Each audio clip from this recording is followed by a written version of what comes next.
जब जब इस संसार में अधर्म बढ़ता है, जब जब पाप अपनी सीमा लांघने लगता है, तब तब शक्ति स्वयं प्रकट होती है और वही शक्ति कहलाती है माँ दुर्गा। माँ दुर्गा केवल एक देवी नहीं है, वो उस आत्मिक शक्ति का प्रतीक है जो हर इंसान के भीतर छुपी होती है। महिषासुर का आतंक बहुत समय पहले की बात है। धरती, स्वर्ग और पाताल तीनों लोक महिषासुर नामक राक्षस के आतंक से कांप रहे थे। महिषासुर को ब्रह्मा से वरदान मिला था कि उसे कोई पुरुष न मार सके। इस वरदान के घमंड में वो स्वयं को अजेय समझने लगा। देवताओं को पराजित कर उसने स्वर्ग पर अधिकार कर लिया। चारों ओर केवल भय, अत्याचार और अंधकार फैल गया। देवताओं की प्रार्थना। जब देवता हार गए तो वे त्रिदेवों के पास पहुंचे, ब्रह्मा, विष्णु और महेश। देवताओं की पीड़ा सुनकर तीनों के मुख से एक साथ अद्भुत प्रकाश प्रकट हुआ। उस प्रकाश से जन्म हुआ एक दिव्य शक्ति का। वही शक्ति थी माँ दुर्गा। माँ दुर्गा का स्वरूप। माँ दुर्गा के 10 हाथ 10 दिशाओं की रक्षा के प्रतीक हैं। हर देवता ने अपना अस्त्र माँ को समर्पित किया।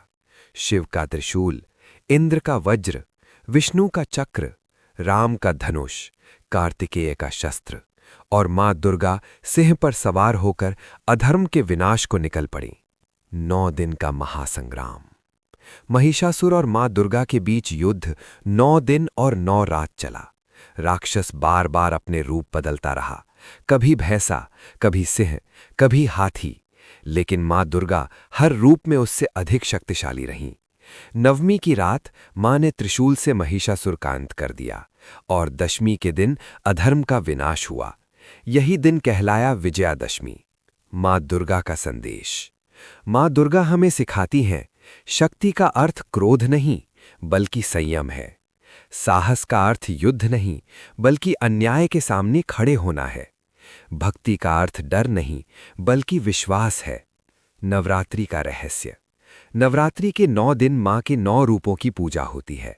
शैलपुत्री धैर्य, ब्रह्मचारिणी तप, चंद्रघंटा साहस, कुष्मांडा सृजन, स्कंदमाता ममता, कात्यायनी शक्ति, कालरात्रि भय का नाश, महागौरी शांति, सिद्धिदात्री पूर्णता। ये 9 दिन हमें अपने भीतर की नकारात्मकता से युद्ध करना सिखाते हैं। माँ दुर्गा और नारी शक्ति। माँ दुर्गा हर नारी के भीतर विराजमान है। जब एक माँ अपने बच्चे की रक्षा करती है, वो दुर्गा है। जब एक बेटी अन्याय के खिलाफ आवाज उठाती है, वो दुर्गा है। जब एक स्त्री संघर्षों के बावजूद खड़ी रहती है, वो दुर्गा है। अंत में प्रार्थना। हे माँ दुर्गा, हमारे भीतर के भय को नष्ट करो, हमारे मन को शक्ति दो और हमें सत्य के मार्ग पर चलना सिखाओ। जय माता दी, जय जगदम्बा।